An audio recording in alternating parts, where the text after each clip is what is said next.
আসসালামু আলাইকুম নমস্কাৰ শ্ৰদ্ধাৰ বিয়াৰসকল বৰ্তমান আমি আছোঁ যমুনা সমষ্টিৰ বিন্নাখান্দি উন্নয়ন খণ্ডৰ অন্তৰ্গত চাল্লক গাঁও পঞ্চায়তত আৰু এই যিখন গাঁও আপোনালোকে দেখিছে এই গাঁওখন সম্পূৰ্ণভাৱে পানীৰ তলত ডুব গৈছে।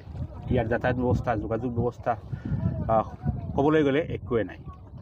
আজি এই সকল মানুহৰ মাজত আহি উপস্থিত হৈছে আপোনালোক সকলোৰে সুপৰিচিত সংখ্যালঘু উন্নয়ন বোৰ্ডৰ অধ্যক্ষ হাবিব মহম্মদ চৌধুৰী ডাঙৰীয়া। দাদা, আজি মানুহৰ এই দুখ বা এই অসহায় অৱস্থাৰ মাজত আপুনি আহি উপস্থিত হৈছে। গোটেই দিন আপুনি ঘূৰি মানুহৰ খা খবৰ লৈছে, কেনেকুৱা পাইছে, কি বুজ লৈছে আপুনি? চাওক, মইতো দেখা পাই আছোঁ মানুহ বহুত কষ্টত আছে বা এই বানপানী এতিয়া আমাৰ এটা ছিষ্টেমত হৈ গ'ল। প্ৰত্যেক বছৰ দুবাৰ বা তিনিবাৰ হৈ যায়। আমাৰ বিজেপি দলৰ পৰা আমাৰ মাননীয় মুখ্যমন্ত্ৰী আমাৰ অসম চৰকাৰৰ পৰা বহুতো ৰিলিফ আহিছে। মই চালোঁ আপোনাৰ এই গাঁওবুঢ়াসকলে বিলাই আছে আৰু মই অলপ খাই খবৰ লৈ আছোঁ। যথেষ্ট পোৱা নাই বা যি ধৰণৰ খাই সুবিধা মানুহে পোৱা নাই বা তিৰপাল পোৱা নাই, কোন কোনে মানুহ পাইছে এইবিলাক মই অলপ নাও দি ফুৰি মানুহ খবৰ লৈ আছোঁ। তাৰ লগত আমি অলপ বস্তু লৈ লৈছোঁ মানুহক, যিবিলাক মানুহ একদম য'ত ৰিলিফ বা আমাৰ চৰকাৰী বস্তু দিব নোৱাৰি বা যাব নোৱাৰে, পানীৰ মাজত আছে, তাত আমি বস্তুবিলাক পচোৱাৰ চেষ্টা কৰি আছোঁ।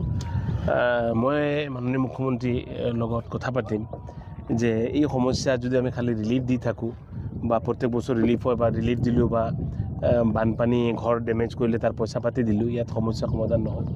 গতিকে মই গাঁৱৰ মানুহক সুধি আছিলোঁ যে আপোনালোকে কওক, এই পানীটো যদি আমি ফ্লাড হয়, এই বানপানীটো নোহোৱাৰ কি সুবিধা আছে, কি কৰিলে আমাক প্ৰত্যেক বছৰ বানপানী নহয়?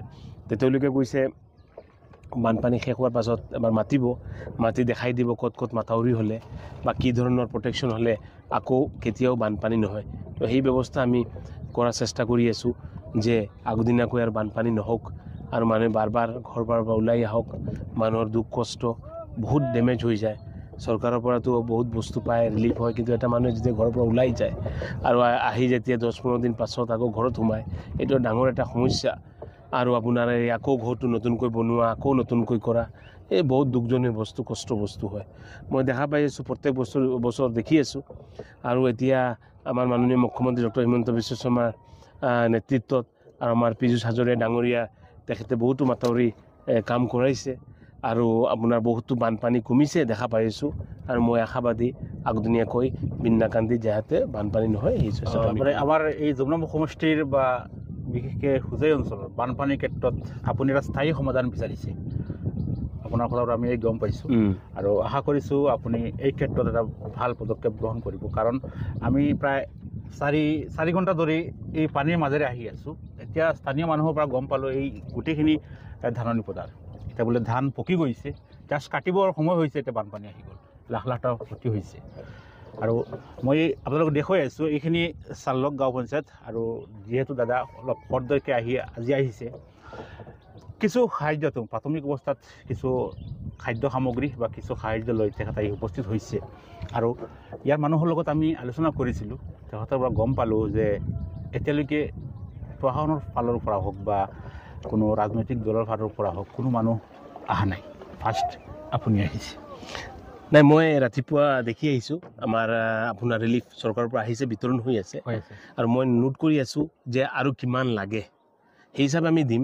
মই জাষ্ট আজি ৰাতিপুৱা 3টা বজাত 3:30 আহি পাইছোঁ। আমাৰ ফ্লাইট লেণ্ড কৰিছিল 11টা বজাত, ওলাওঁতে 12টা হ'ল। তো 3টা 3:30লৈকে মই ঘৰ পালোঁ আহি। ৰাতিপুৱা আহিছোঁ আমি উঠি আজি মানুহৰ মাজত। আৰু এই যে আপুনি যোনটো ক'লে যে মানুহৰ ধানবিলাক বেয়া হৈছে, এইটো সদায় মানে প্ৰত্যেক বছৰত 2-3বাৰ হয়। গতিকে ৰিলিফ দিয়া বা চৰকাৰৰ পৰা ৰিলিফ পোৱা বা ঘৰ বাৰী পোৱা এইটো সমস্যা সমাধান নহয়। গতিকে অস্থায়ী সমস্যা সমাধান। গতিকে আমি সমাধান বিচাৰিব লাগিব, যি সমাধানে আকৌ বানপানী নহয়।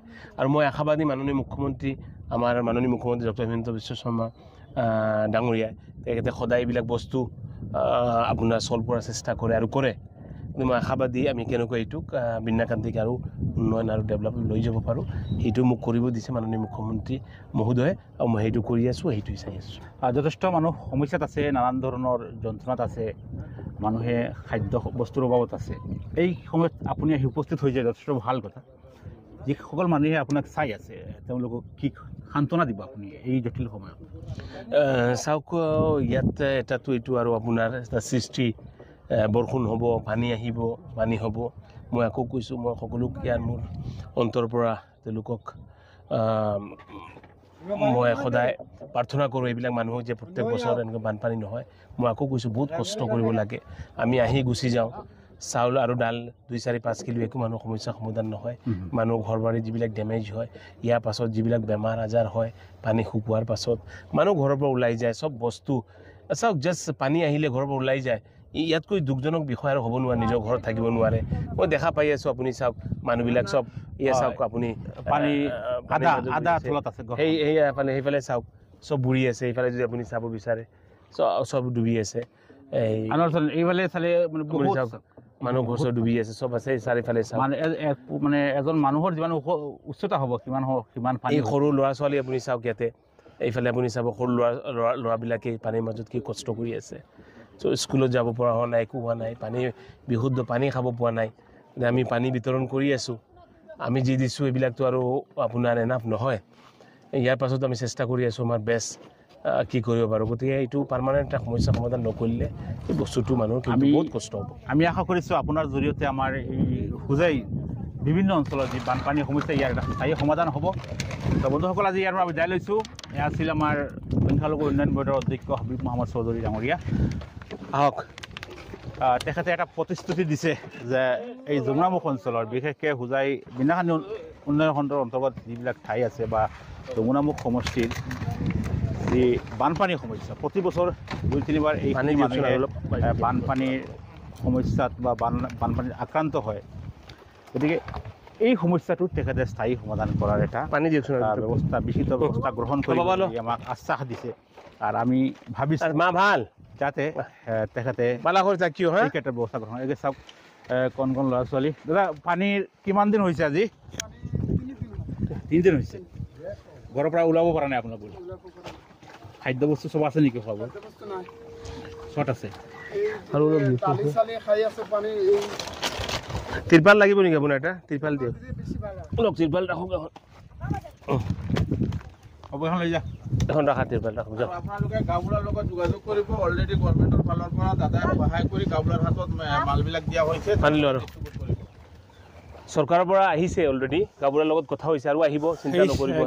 চব বস্তু আহিছোঁ, ভালকৈ থাকিব। মানুহখিনি ঘৰৰ ভিতৰলৈকে পানী বা যাতায়াত কৰাৰ বা যোগাযোগ কৰা, ক'ৰবাৰ বাহিৰ ওলাই যোগাযোগ কৰি আপোনাৰ গাঁওবুঢ়াৰ ব্যৱস্থা নাই। মানে ইমান পানী হৈছে আৰু কিমান কষ্টত আছে মানুহখিনি, আপোনালোকে এই ঘৰখন বা এই ঘৰৰ দৃশ্যটো দেখিলে গম পাব।